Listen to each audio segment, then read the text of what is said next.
ನಮಸ್ಕಾರ, ನೀವು ನೋಡ್ತಾ ಇದ್ದೀರಾ ನ್ಯೂಸ್ 18 ಡಿಜಿಟಲ್. ನಾನು ರಘುರಾಜ್. ಕೋಲಾರ ತಾಲೂಕಿನ ವೇಮಗಲ್ ಕುರ್ಗಲ್ ಪಟ್ಟಣ ಪಂಚಾಯಿತಿ ಚುನಾವಣೆಯ ಕಾವು ಇದೀಗ ಆರಂಭ ಆಗಿರ್ತಕ್ಕಂಥದ್ದು. ಏನು ಜುಲೈ 29ರಿಂದ ಆಗಸ್ಟ್ 5ರವರೆಗೆ ನಾಮಪತ್ರ ಸಲ್ಲಿಕೆ ಈಗಾಗಲೇ ಆರಂಭ ಆಗಿರ್ತಕ್ಕಂಥದ್ದು. ಆಗಸ್ಟ್ 17 ಮತದಾನ ಕಾರ್ಯ ನಡೆಯುತ್ತೆ. ಇದಕ್ಕೆ ಸಂಬಂಧಪಟ್ಟಂತೆ ಈಗಾಗಲೇ ಪತ್ರಿಕಾಗೋಷ್ಠಿಯನ್ನು ನಡೆಸಿರ್ತಕ್ಕಂಥ ಜಿಲ್ಲಾಧಿಕಾರಿ ಡಾಕ್ಟರ್ ಎಂ ಆರ್ ರವಿ ಅವರು ಅಧಿಸೂಚನೆಯನ್ನು ಹೊರಡಿಸಿ ನೀತಿ ಸಂಹಿತೆ ಕೂಡ ಜಾರಿಯಲ್ಲಿ ಇರುತ್ತೆ ಅಂತಕ್ಕಂಥ ಮಾತನ್ನು ಕೂಡ ಈಗಾಗಲೇ ಹೇಳಿರೋದ್ರಿಂದ ಇನ್ನು ಚುನಾವಣೆಯ ಕಾವು ಈಗಾಗಲೇ ಆರಂಭ ಆಗಿರ್ತಕ್ಕಂಥದ್ದು. ಇನ್ನು ರಾಜಕೀಯ ಪಕ್ಷಗಳ ಒಂದು ವಿಚಾರಕ್ಕೆ ಬರೋದಾದ್ರೆ ಈ ಒಂದು ಭಾಗದಲ್ಲಿ ಏನು ಮೈತ್ರಿಯಾಗಿ ಜೆಡಿಎಸ್ ಮತ್ತೆ ಬಿಜೆಪಿ ಹೋರಾಟ ಮಾಡುತ್ತೆ, ಮತ್ತೆ ಏಕಾಂಗಿಯಾಗಿ ಇಲ್ಲಿ ಕಾಂಗ್ರೆಸ್ ಪಕ್ಷ ತಮ್ಮ ಒಂದು ಹುರಿಯಾಳುಗಳನ್ನ ಕಣಕ್ಕಿಳಿಸೋದಕ್ಕೆ ಎಲ್ಲಾ ರೀತಿಯಲ್ಲೂ ಕೂಡ ಈಗಾಗಲೇ ಸಿದ್ಧತೆಯನ್ನ ಮಾಡ್ಕೊಂಡಿರ್ತಕ್ಕಂಥದ್ದು. ಆದ್ರೆ ಇರ್ತಕ್ಕಂಥ 17 ವಾರ್ಡ್ಗಳ ಪೈಕಿ ಅಭ್ಯರ್ಥಿಗಳು ಯಾರಾಗ್ತಾರೆ ಅನ್ನೋದಕ್ಕೆ ಬಹಳಷ್ಟು ಒಂದು ಕುತೂಹಲ ಕೂಡ ಕೆರಳಿಸಿದೆ. ಯಾಕಂತ ಹೇಳಿದ್ರೆ ಆ ಒಂದು ವೇಮಗಲ್ನ ಪಟ್ಟಣ ಪಂಚಾಯತಿ ಭಾಗದಲ್ಲಿ ಇರ್ತಕ್ಕಂಥ 17 ವಾರ್ಡ್ಗಳಿಗೆ 17 ಅಭ್ಯರ್ಥಿಗಳನ್ನ ಫೈನಲ್ ಮಾಡಬೇಕು ಅಂತ ಹೇಳಿದ್ರೆ ಖಂಡಿತ ಏನು ಜೆಡಿಎಸ್ ಮತ್ತೆ ಬಿಜೆಪಿಗೆ ಒಂದು ಸವಾಲಾಗಿರುತ್ತೆ. ಯಾಕಂತ ಹೇಳಿದ್ರೆ ಎರಡು ಪಕ್ಷಗಳಲ್ಲೂ ಕೂಡ ಆ ಒಂದು ಭಾಗದಲ್ಲಿ ಬಹಳಷ್ಟು ಒಂದು ಬಲಿಷ್ಠವಾಗಿದೆ ಎರಡು ಪಕ್ಷ ಕೂಡ. ಹಾಗಾಗಿನೇ ಈ ಒಂದು ಭಾಗದಲ್ಲಿ ಅಭ್ಯರ್ಥಿಗಳನ್ನ ಯಾರನ್ನ ಮಾಡಬೇಕು ಅಂತಕ್ಕಂಥ ನಿಟ್ಟಿನಲ್ಲಿ ಇದೀಗ ಬಹಳಷ್ಟು ಚಿಂತೆಗೆ ಇದೀಗ ಬಿಜೆಪಿ ನಾಯಕರು ಕೂಡ ಒಳಗಾಗಿರ್ತಕ್ಕಂಥದ್ದು. ಈ ನಿಟ್ಟಿನಲ್ಲಿ ಕರ್ದಲ್ಲಿ ಒಂದು ಬಿಜೆಪಿ ನಾಯಕರ ಒಂದು ಸಭೆಯನ್ನು ಕರೆಯಲಾಗಿತ್ತು. ಈ ಒಂದು ಸಭೆಗೆ ರಾಜ್ಯ ಪ್ರಧಾನ ಕಾರ್ಯದರ್ಶಿ ಆಗಿರ್ತಕ್ಕಂಥ ನಂದೀಶ್ ರೆಡ್ಡಿ ಅವರು ಮತ್ತೆ ಸ್ಥಳೀಯ ಒಂದು ಬಿಜೆಪಿ ಮುಖಂಡರು ಎಲ್ಲರೂ ಕೂಡ ಭಾಗಿಯಾಗಿದ್ರು. ಆ ಒಂದು ಸಭೆಯಲ್ಲಿ ಅಭ್ಯರ್ಥಿಗಳನ್ನ ಫೈನಲ್ ಮಾಡತಕ್ಕಂಥ ನಿಟ್ಟಿನಲ್ಲಿ ಜೆಡಿಎಸ್ ನಾಯಕರು ಕೂಡ ಈ ಒಂದು ಸಭೆಯಲ್ಲಿ ಭಾಗಿಯಾಗಿದ್ರು. ಆದ್ರೆ ಒಂದು ಒಮ್ಮತಕ್ಕೆ ಬರಲು ಸಾಧ್ಯವಾಗಲಿಲ್ಲ. ಯಾಕಂತ ಹೇಳಿದ್ರೆ ಬಹಳಷ್ಟು ಸಂಖ್ಯೆಯಲ್ಲಿ ಆಕಾಂಕ್ಷಿಗಳಿದ್ದಾರೆ. ಒಂದ್ ವೇಳೆ ಅಭ್ಯರ್ಥಿಗಳನ್ನ ಬೇಗ ಘೋಷಣೆ ಮಾಡಿದ್ರೆ ಆ ಒಂದು ಅಭ್ಯರ್ಥಿಗಳ ವಿಚಾರಕ್ಕೆ ಬರೋದಾದ್ರೆ ಅಭ್ಯರ್ಥಿಗಳನ್ನ ಬಿಟ್ಟು ಬೇರೊಬ್ರು ಪಕ್ಷಾಂತರ ಮಾಡ್ತಕ್ಕಂಥ ಒಂದು ಸಾಧ್ಯತೆ ಇದೆ. ಹಾಗಾಗಿನೇ ಬಿಜೆಪಿ ನಾಯಕರು ಮತ್ತೆ ಜೆಡಿಎಸ್ ನಾಯಕರು ಒಂದು ಕಾದು ನೋಡುವ ತಂತ್ರಕ್ಕೆ ಇದೀಗ ಮೊರೆಯಾಗಿರ್ತಕ್ಕಂಥದ್ದು. ಮತ್ತೊಂದ್ ಕಡೆ ಕಾಂಗ್ರೆಸ್ ಪಕ್ಷಕ್ಕೂ ಕೂಡ ಆ ಒಂದು ಭಾಗದಲ್ಲಿ ಹಿಡಿತ ಕೊಂಚ ಕಡಿಮೆ ಇರೋದ್ರಿಂದ ಅಭ್ಯರ್ಥಿಗಳು ಯಾರನ್ನ ಮಾಡಬೇಕು ಅಂತಕ್ಕಂಥ ನಿಟ್ಟಿನಲ್ಲಿ ಬಹಳಷ್ಟು ಅವರು ಕೂಡ ಈಗ ಚಿಂತೆಗೆ ಒಳಗಾಗಿದ್ದಾರೆ. ಬಹಳಷ್ಟು ಕಡೆ ಕಾಂಗ್ರೆಸ್ನ ನಾಯಕರು ಇದೀಗ ಪಕ್ಷ ಸೇರ್ಪಡೆ ಕಾರ್ಯಕ್ರಮಗಳನ್ನ ನಡೆಸ್ತಾ ಇದ್ದಾರೆ. ಏನು ಸ್ಥಳೀಯ ಶಾಸಕರು ಆಗಿರ್ತಕ್ಕಂಥ ಕೊತ್ತೂರು ಮಂಜುನಾಥ್ ಅವರ ನೇತೃತ್ವದಲ್ಲಿ ಒಂದು ಪಕ್ಷದ ಒಂದು ಸೇರ್ಪಡೆ ಕಾರ್ಯಕ್ರಮಗಳನ್ನ ಮಾಡ್ತಾ ಇದ್ದಾರೆ. ಈ ಒಂದು ಸಭೆಯಲ್ಲಿ ಏನು ಮಾಜಿ ಸಭಾಪತಿ ಆಗಿರ್ತಕ್ಕಂಥ ವಿ.ಆರ್. ಸುದರ್ಶನ್ ಅವರು ಮತ್ತೆ ಸ್ಥಳೀಯ MLC ಆಗಿರ್ತಕ್ಕಂಥ ಅನಿಲ್ ಕುಮಾರ್ ಅವರು ಕೂಡ ಭಾಗಿಯಾಗ್ತಾ ಇದ್ದಾರೆ. ಇನ್ನು ಈ ಒಂದು ಚುನಾವಣಾ ಪ್ರಚಾರ ಕಾರ್ಯದಲ್ಲಿ ಬಹಳಷ್ಟು ಒಂದು ಮಾತಿನ ಸಮರ ಕೂಡ ಆರಂಭವಾಗಿದೆ. ಈ ಒಂದು ಚುನಾವಣಾ ಪ್ರಚಾರದಲ್ಲಿ ಏನು ಮಾಜಿ ಜಿಲ್ಲಾ ಪಂಚಾಯತಿ ಅಧ್ಯಕ್ಷರು ಆಗಿರ್ತಕ್ಕಂಥ CS ವೆಂಕಟೇಶ್ ಅವರನ್ನ ಶಾಸಕ ಕೊತ್ತೂರು ಮಂಜುನಾಥ್ ಅವರು ಟಾರ್ಗೆಟ್ ಮಾಡಿರ್ತಕ್ಕಂಥದ್ದು. ಜಿಲ್ಲಾ ಪಂಚಾಯತಿಯಲ್ಲಿ ಏನು CS ವೆಂಕಟೇಶ್ ಅವರು ಅಧ್ಯಕ್ಷರಾಗಿದ್ರು. ಆ ಒಂದು ವೇಳೆಯಲ್ಲಿ ಅವರು ಏನು ಅಭಿವೃದ್ಧಿ ಕಾರ್ಯಗಳನ್ನ ಮಾಡಿದ್ದಾರೆ ಆ ಒಂದು ನಿಟ್ಟಿನಲ್ಲಿ ಅವರು ಮತಗಳನ್ನ ಕೇಳಿ ಅಂತಕ್ಕಂಥ ಒಂದು ಸವಾಲನ್ನು ಕೂಡ ಹಾಕಿರ್ತಕ್ಕಂಥದ್ದು.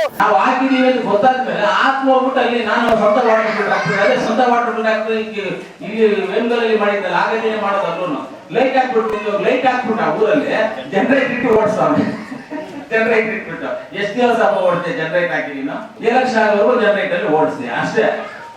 ಇವತ್ತು ನಾವಲ್ಲಿ ಇವತ್ತು ಲೈಟ್ ಫಿಟ್ಟಿಂಗ್ ಆಗಿರುತ್ತೆ. ನಮ್ದು ಗೌರ್ಮೆಂಟ್ ಇತ್ತ ಪಂಚಾಯತ್ ಹಾಕ್ಬಿಡಾರ ಆಗಿದ್ದಾರೆ.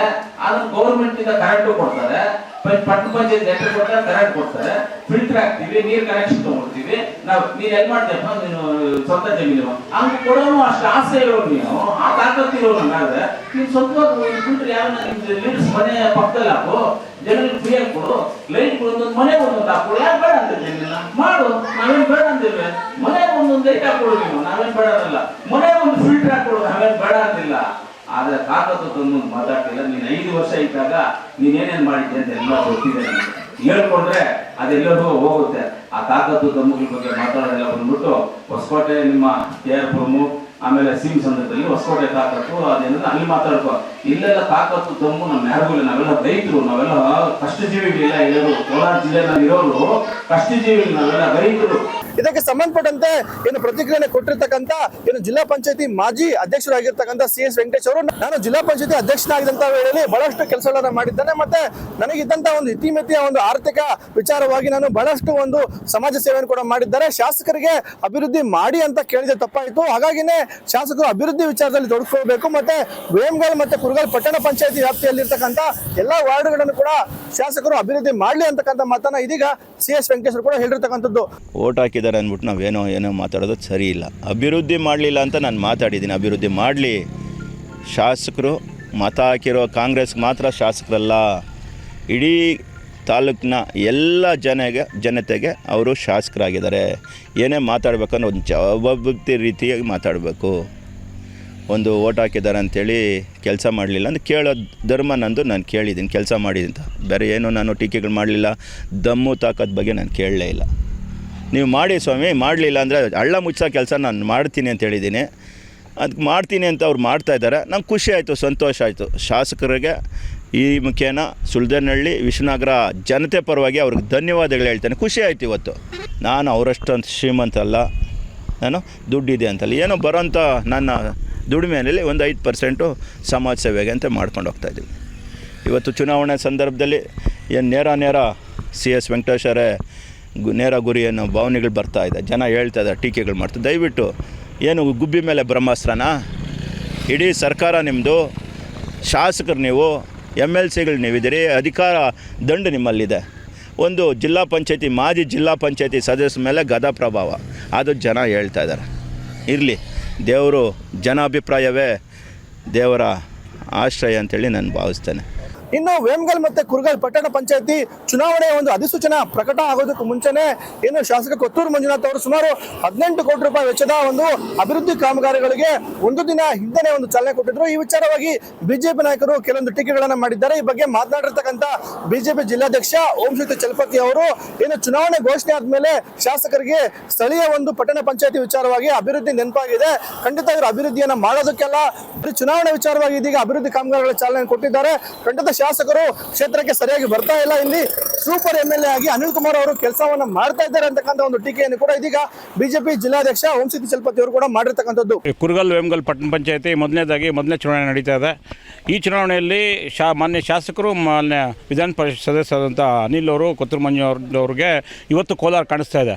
ಯಾಕಂದರೆ ಅವರ ಅಭಿವೃದ್ಧಿಗಳಿಗೆ ಅವ್ರಿಗೆ ಏನು ದುಡ್ಡು ಬರ್ತಾ ಇಲ್ಲ. ಆ ಕಾರಣಕ್ಕೆ ಇವತ್ತು ನಮ್ಮ ಬಸವರಾಜ ಬೊಮ್ಮಾಯಿ ಅವರು ಮಾಡಿದಂಥ ಏನು ದುಡ್ಡು ಗ್ರಾಂಟ್ಸ್ ಇತ್ತು ಅದರಲ್ಲಿ ಎತ್ಕೊಂಬಂದು ಇವಾಗ ಗುದ್ಲಿ ಪೂಜೆ ಮಾಡ್ತಾರೆ. ಆ್ಯಕ್ಚುಲಿ ನೋಟಿಫಿಕೇಶನ್ ಯಾವತ್ತಾಗುತ್ತೆ, ಚುನಾವಣೆ ನೋಟಿಫಿಕೇಷನು ಅವತ್ತಿದ್ದನೇ ಕೋಡ್ ಆಫ್ ಕಂಡಕ್ಟ್ ಸ್ಟಾರ್ಟ್ ಆಗ್ತದೆ. ಇವತ್ತು ಯಾವ ರೀತಿ ಇವರು ಗುದ್ಲಿ ಪೂಜೆ ಮಾಡ್ತಾರೋ ಅಥವಾ ನಮ್ಮ ನಾಯಕರು ಹಾಕಿರೋ ಚಾಲೆಂಜನ್ನು ಇವರು ಏನು ಸ್ವಯಂ ಪ್ರತಿಷ್ಠೆ ತೊಗೊಂಡು ಮಾಡ್ತಾರೋ ಗೊತ್ತಾಗ್ತಾಯಿಲ್ಲ. ಆದರೆ ಕೂಡ ಕೋಲಾರು 0% ಇವತ್ತು ಡೆವಲಪ್ಮೆಂಟ್ ಆಗಿದೆ. ಯಾವುದೇ ರೀತಿ ಅಭಿವೃದ್ಧಿ ಕಾರ್ಯಗಳಿಗೆ ಕಾಣಿಸಿಲ್ಲ. ಅದಕ್ಕೆ ಅವ್ರಿಗೆ ಸಿಗದಿರೋಂಥ ಇದು ಅಭ್ಯರ್ಥಿಗಳೇ ಇಲ್ಲ. ಯಾವ 17 ಕ್ಷೇತ್ರದಲ್ಲಿ ಕೂಡ ಒಳ್ಳೆಯ ಸೂಕ್ತವಾದಂಥ ಅಭ್ಯರ್ಥಿಗಳಿಲ್ಲ. ನಾವು ಬಿಟ್ಟಿರೋದು ಅಥವಾ ನಾವು ಬಿಡ್ತಾ ಇದ್ದೀರಿ ಅನ್ನೋ ಗೊತ್ತಾಗಿದ್ದವ್ರನ್ನ ಕರ್ಕೊಂಬಂದು ಅವ್ರು ಅಭ್ಯರ್ಥಿ ಅಂತ ಘೋಷಣೆ ಮಾಡ್ತಾರೆ. ನಿನ್ನೆ ಯಾರನ್ನೂ ಇದು ಕಾಂಗ್ರೆಸ್ ಅಂತ ಸೇರಿಕೊಂಡಿದ್ರು, ಇವತ್ತು ನಮ್ಮ ಜೊತೆ ಅವ್ರು ಬಂದು ಕೂತಿದ್ದಾರೆ. ಈ ಮೂಲ ಕಾರಣ BJP JDS ಅಲೈನ್ಸ್ ಆಗಿ ಇವತ್ತು ನಾವು ಸಭೆನೂ ಅದೇ ಮಾಡಿದ್ದು. ಖಂಡಿತವಾಗಿ 17 ನಾವು ಗೆಲ್ತೀವಿ. ಕಾಂಗ್ರೆಸ್ಗೆ ಬೋಣಿನೇ ಆಗಲ್ಲ, ಬರೆದಿಕೊಳ್ಳಿ. ಕೋಲಾರ ತಾಲೂಕಿನ ವೇಮಗಲ್ ಕುರುಗಲ್ ಪಟ್ಟಣ ಪಂಚಾಯತಿ ವಿಚಾರವಾಗಿ ಈಗಾಗಲೇ 3 ಪಕ್ಷಗಳಲ್ಲಿ ಬಿರುಸಿನ ಒಂದು ರಾಜಕೀಯ ಚಟುವಟಿಕೆ ನಡೀತಾ ಇದೆ. ಅಭ್ಯರ್ಥಿಗಳು ಯಾರಾಗ್ತಾರೆ ಅನ್ನೋ ಕುತೂಹಲಗಳು ಇರ್ತಕ್ಕಂಥದ್ದು. ಮತ್ತೆ ಏನು ಅಭ್ಯರ್ಥಿಗಳಿಗೆ ನಿರೀಕ್ಷಿತ ಒಂದು ಟಿಕೆಟ್ ಸಿಗದೆ ಹೋದ್ರೆ ಪಕ್ಷಾಂತರ ಭೀತಿ ಕೂಡ ಇದೀಗ ರಾಜಕೀಯ ಪಕ್ಷಗಳ ನಾಯಕರಿಗೆ ಕಾಡ್ತಾ ಇರ್ತಕ್ಕಂಥದ್ದು. ರಘುರಾಜ್, News 18, ಕೋಲಾರ.